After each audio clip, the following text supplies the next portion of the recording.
recording, yeah. So Joseph Fiennes, The Handmaid's Tale, has really proven to be a runaway success in its first season. Why do you think the show had such an immediate impact on audiences? I think the show has had an impact because of the writing, and we have to go back over 30 years to Atwood's great feminist novel and the great following that it has. So I think sort of there was huge expectation on already a great base who were standing by for this new adaptation by Hulu. So I think that was a sort of a core base. And on top of that, it's proven every day since it's been written as a book that is resonating with the times that it's in, and none more so than today. And I think that certain events in North America, and we could look at the Trump administration or one or two themes, but also we have to look at the world and the themes that the book encapsulates and that are relevant today. So I think that's come into sharp focus. And it seems that it's a timely moment in which to have the adaptation shown. I wanted to ask you a little bit more about its relevancy to today. In particular, as it's my understanding that you guys were shooting as the election occurred. Is that right? Correct. I mean, it was certainly written and in the works probably before the primaries, and then as the election unfolded and the results came in, we were filming. And certainly it took on a resonance. You know, the piece is a political piece, and there we were in the throes of seeing the new administration come in. And so, of course, there are connections to be made just on a political theme. But I think that the themes, you know, I coming from Britain, they're not so resonant. They have been. They are, but they're not quite so heated in debate. And that is the theme, the main theme, which is sort of autonomy. A woman should feel over her body, and the lack thereof in certain legislations, and the defunding of Planned Parenthood. So I think those themes come to mind, and also the dystopian future in which the series is set has a fragile ecology that is affected in our story, the birth rates, tremendously. And we live in a very fragile ecology. And, you know, even last week, we have America pulling out of the Paris Accord. And that, again, plays into the themes that we're seeing in the book. So it's weirdly prescient and has come into a much sharper focus, I think, possibly today than it has over the three past decades. Let's talk a little bit about your character. Tell us a little bit about who the commander is and how you found your way into him as an actor. Well, the Commander Waterford is one of the high-ranking officials in Gilead, possibly one of the architects in the regime. It's a totalitarian, patriarchal society. It's a theocracy. A lot of what takes place is their excuse of their administration and what they and how they enact their authority is under the guise of scripture, and so really it's I feel it's on one side, on the sort of the male patriarchal side, it's a look at the corrosive effects of people in authority and power and those who feel they're untouchable, but it's not really the individuals themselves. I think it's more the regime and how the uniform and the regime can pull the worst out of somebody. And the commander himself, he's enigmatic to begin with in the book, and obviously it's written in the first person in the book, and it's shot, if you like, in that way. In our TV series, it's all of Offred's perspective. It's her tale. And so he's enigmatic at best, but there's lots of clues there, which I found really interesting. And I think for me, what it all adds up to is a man that is kind of in a bit of a dilemma, and he loses himself. I think he believes passionately in the cause and what Gilead stands for. I think he believes passionately in really old-fashioned values and resetting the sort of the moral compass, if you like.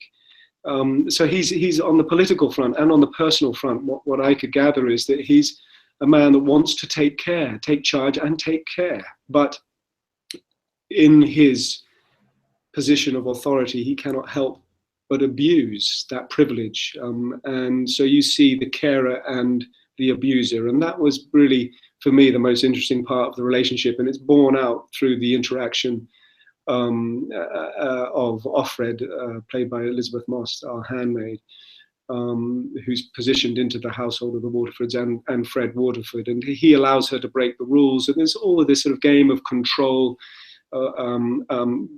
allowing her a sense of freedom, but also all the time it's a caged sense of freedom, and she knows it. Her life depends on this interaction, and so it's a very dark, curious game, and it kind of grows in its perversion until ultimately at the end you get to really see the patheticness of his grooming, if you like. He's having an extramarital affair essentially within the household. Right, and I mean that's sort of the interesting and tragic thing about this, is that I think it's in the 6th episode where you get some background context into you and your wife's past. Can you talk a bit about the relationship with your wife and how it becomes strained under this this regime of your own making? Well, what's wonderful about television, and where Bruce Miller and our showrunner and our wonderful writers have taken us, is really to the backstory, and never forgetting also that it's Offred's story, it's her tale, but at the same time allowing some semblance of background to one or two characters. And like you say, you're right, in 6 we get a glimpse of the love between Fred and his wife Serena Joy, and the kind of the belief that they have for a better world. And I think the corruption really comes out of the architecture, that they are both masters and architects of their own unhappiness, in that they believe there should be no sex and no contact, no fornication, only for procreation. But their big dilemma really is that she is barren, or we are led to believe is barren, and the sense of not being able to have a baby in her prime weighs heavily, I think, on their relationship. And in many ways might point to the reason why he finds contact with Offred, who is the lowest status in the household, but holds the most powerful rank in that she's fertile. But I think that over the years, let's say a decade, and in the book it doesn't give us many clues into the background of Fred and Yvonne, but Yvonne's character Serena. But I think that they've slowly, their relationship has slowly disintegrated, and it's really about the regime in Gilead. And I think a lot of it's about human touch, and it's also her voice has been extinguished. She was the powerful and is the powerful voice. I think she's the brains in many ways in the relationship. And there's a wonderful moment, I think it's maybe in a later episode, where she leaves Fred. She realizes she cannot be a part of this patriarchal, think tank, if you like, and he makes a decision to go with the regime and to leave her behind. So I think the regime and their belief system is their biggest downfall, and also the fact that she is supposedly barren. Why do you think Fred is drawn to this regime? I mean, you talk about him wanting to make the world a better place, but what do you think it is about their specific beliefs that draws him to that? Well, I imagine in my own personal backstory, a sort of maybe a slightly elite group, but a church-going group, a sort of religious core, and I think those values are what he holds dear to himself and the evolution of his sort of fellow human beings. So I think it's something that he is sort of born into. I imagine it to be a sort of slightly cliquey, religious-y cult that he belongs to. But I think it's traditional values. I think that's something that really speaks to him, and the danger is that when you introduce fundamentalism into core values, and I think that's where we see him depart from a certain humanity. Absolutely. You guys deal with some really heavy material, as we've been talking about. I'm curious, yourself and Elisabeth Moss and Yvonne Strahovski, how do you guys work together in these moments, and what do the directors and creators give you that helps you?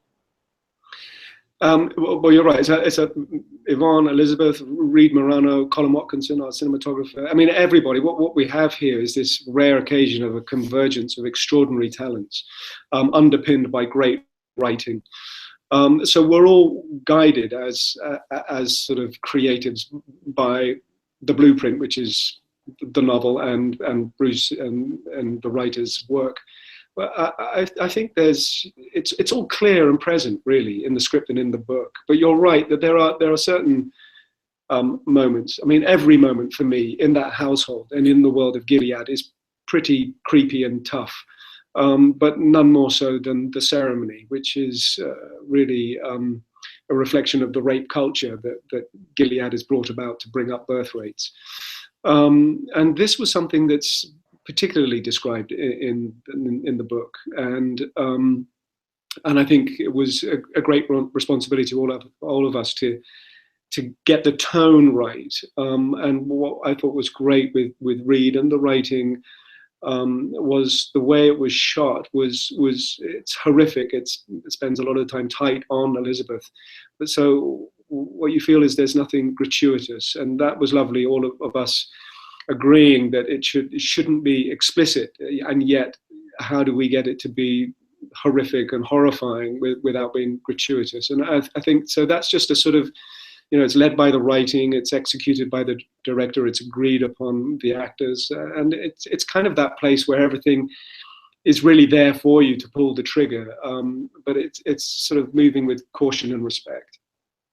Is there hope for Fred, do you think? I mean, we know there's going to be a couple more seasons of this show at least, so there's at least the chance that maybe he can come to his senses. Do you think there's hope for him? I'd like to think so, because I think in many ways he's a rounded character. I think there's not a moment where he doesn't know what's going on. I think even in the ceremony scene to begin with, he doesn't particularly want to be there. And I think it's something in his psyche gets the better of him. It's that corrosive effect of power. But I think he's a cognizant, intelligent man. And he loves the game that he can play in this safe frame where he's untouchable. But there's a moment which I love, where he extends a moment of compassion to Offred when she's on the bridge wanting to save a fellow handmaid and a baby, and he allows her to sort of to break ranks. And so I think there's certainly a rounded there that is capable of it. It's really about the regime, but I think his numbers up in terms of what he's done, like a lot of the commanders in Jezebel's and the sort of the secretive life that they live. And I hope that there are repercussions, and I hope that he learns from those repercussions. It's interesting to me, and this was a sort of starting point, that the previous Offred, before Elisabeth Moss's Offred came into the household, the previous Offred took her life, and that for me was a big starting point.